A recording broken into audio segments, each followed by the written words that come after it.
Yo, what's up mga kabarangay? So, 15 minutes break tayo. Wala kasi ako ganong ginagawa. And hindi rin ako nag-ooperate ng makina ngayon kasi apprentice lang ako. Anyway, nandito ako ngayon sa third floor. Tumutulong ako mag-bending and envelope for insurances. Alam niyo yan, gusto ko lang i-share. Mga kasama ko dito, mga matatanda, mga ajuma. So, pinahire ng company namin. Hindi ko lang kung paano yung process, pero mga part-timer to eh. And ang nakakatuwa dun guys, dito sa South Korea, hanggat kaya mo magtrabaho, pwede. No? Itong company ko nga, last time yung mga part-timer, mga ano pa eh, may mga, alam niyo yung parang may kakulangan minsan sa isip. Minsan nag-hire sila ng gano'n. Ang bait nga nung boss ko eh. Siguro kasi dito sa South Korea, hindi sila maarte, mapili, wala gaanong mga requirements. As long as na pumasa ka ng exam nila, kahit hindi ka pasado ng elementary, college, di ka mag-graduate, basta nakapasa ka ng exam nila, interview, goods na yun mga kabarangay. Tignan nyo na doon sila. Diba? Ay mga matatanda. Oo.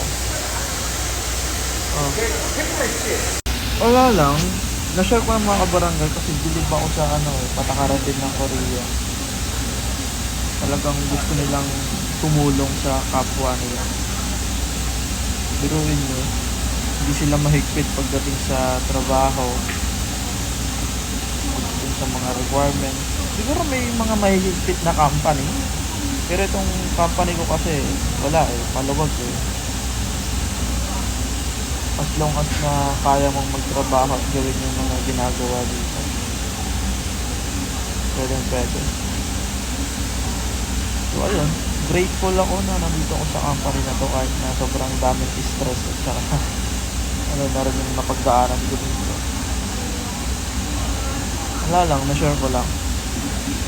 So, kung balak mong mag-trabaho for South Korea, I highly suggest, galingan mo mag-memorize sa mga vocabularies. And kung may time ka mag-aral ng mga conversation, ng mga Korean language, aralin mo. Kasi ako, ilang taon na ako dito pero hindi pa rin ako magaling. Nakakasabay naman. Wala lang. Nakwento ko lang naman sa inyo habang break time. Kasi habang nagtatrabaho ako, na-realize ko na ang layo ng agwat ng Pilipinas at South Korea.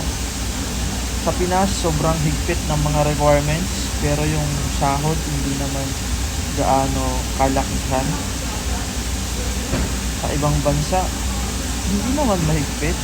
As long as na, katulad nito sa South Korea, pumasa ka ng exam, okay na, goods na sila. Pwede ka na magtrabaho, basta napasa exam at saka medical, sa passport ka, goods na, di ba? Pero syempre, hindi naman tayo habang buhay na OFW. And doon na pumapasok yung usapang diploma o diskarte. Importante pa rin yung may napag-aralan na may kasamang diskarte. Kasi kung may diploma ka, diba? Umuwi ka ng Pinas, marami kang option, ganoon din. Diba? So, ayun, diploma at diskarte pa din. Pwede mong pagsabayin. Wala lang, na-share ko lang yun, naisingit ko lang. Ang laki lang ng realization ko habang nagtatrabaho. Like, nag-pop up lang sa utak ko. Sobrang layo ng agwat ng Pinas at South Korea. Or even sa ibang bansa when it comes to salary. Ayun, until my next vlog mga kabarangay. God bless.